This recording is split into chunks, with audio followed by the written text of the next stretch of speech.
Have you ever stopped to think about how you can stream a movie, shoot off an email, and hop on a video call, all at the same time? Well, it's all thanks to this invisible architecture that basically runs our entire world, computer networks. So for the next few minutes, we're going to unpack exactly how it all works. Let's jump in. Right? We use it all day, every day. But if someone asked you to explain it, could you? What is the internet, really? I mean, it's not some fluffy cloud up in the sky, and it's not just one single place. The real answer is actually way simpler, and honestly, a lot more brilliant than you might think. So to tackle that huge question, we've got to start small. Before we can even begin to understand the massive global web, we need to get a handle on its most basic building block, the absolute foundation of it all. And really, this one simple idea is the key to everything. That huge world-spanning internet we just talked about? Yep, it all comes back to this one core concept. See? It's that simple. A computer network is just a bunch of computers that are connected to each other. That's it. From the couple of devices in your house that share a Wi-Fi signal, all the way up to the billions, literally billions of devices that make up the internet, they're all, when you get right down to it, just networks of different sizes. Okay, so this gigantic network of networks, it didn't just pop up out of nowhere. It actually has this super fascinating origin story, starting as a government project with a really specific job, and then, well, it evolved into this thing that most of us can't imagine living without. So let's take a quick trip back in time, shall we? To a world with no instant messaging, a world where the web wasn't in every home. Instead, it was this closed-off, kind of secret military experiment. You can really see how it grew step by step. So it all kicked off way back in 1969 with something called ARPANET. This was built by the military's Advanced Research Agency just to, share data and messages between a few computers. Then you fast forward to the 80s, and the National Science Foundation creates NSFNet, which opened things up for university researchers. And finally, in the 90s, those ideas all kind of merged together and grew out of ARPANET into the Internet, a real network of networks that was finally open to the public. So we know what a network is, and we know where it came from. But why? Why do we even bother connecting computers together in the first place? What's the big deal? Well, as it turns out, the advantages are incredibly powerful. And the reasons are surprisingly simple. It all really boils down to three main benefits, three pillars that make our entire digital world possible. Okay, first up, and this is the big one, resource sharing. Just think about a printer in an office. You don't need a printer on every single desk, right? Of course not. You just connect one to the network and everybody can use it.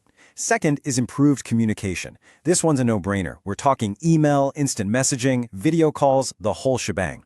And third is data reliability. This one is huge. By storing copies of your data on different computers, like when you back up photos to the cloud, it means you won't lose everything if your phone or laptop suddenly dies. So, at the end of the day, networking just makes our tech more powerful, more collaborative, and way more secure. Okay, this is where things get really, really cool. I mean, how does an email you type in your kitchen in one country show up on a phone halfway across the planet just seconds later? It feels like magic, but it's not. We're about to pull back the curtain on the incredible journey your data takes. Let's actually follow one of those little messages on its wild ride. See, it doesn't travel as one big chunk. It gets sent in a way that's much, much more clever. So every single piece of communication, no matter what it is, has these three parts. You've got the sender, that's your device. You've got the message, the actual text or photo, and you've got the receiver, the device you're sending it to. Simple, right? But how that message gets from the sender to the receiver, that's the truly ingenious part. So the old-fashioned way was called circuit switching. Think of an old landline phone call. A direct, dedicated line is opened up between you and the other person, and that entire line is tied up just for your call until you hang up. But the modern internet? It uses something way more efficient called packet switching. Instead of hogging an entire line, your message gets chopped up into tiny little pieces, which lets it share the digital highway with millions of other pieces of data all at once. Honestly, the absolute best way to think about packet switching is to picture how a post office works. Okay, imagine you have to mail a 1,000-page book. Instead of trying to find a gigantic box, what if you just ripped out every single page, put each page in its own separate envelope, and on every single envelope you wrote the destination address and your return address. Then you just dump them all in the mail. They might take totally different routes to get there, but eventually they all arrive at the destination where they can be put back in the right order. That is exactly how the internet works. And each one of those little envelopes is what we call a packet. So you've got billions of devices, all sending zillions of these tiny packets flying around the globe. How is this not just complete and utter chaos? Well, just like people need a common language and rules to communicate, computers do too. And this is how all that chaos gets organized. For all these different devices to talk to each other without a problem, they all have to agree on two fundamental things: a common language and a unique address for everybody. The first piece of the puzzle is something called a protocol. A protocol is really just the set of rules for communication that everyone has agreed to follow. You could think of it like the grammar of the internet.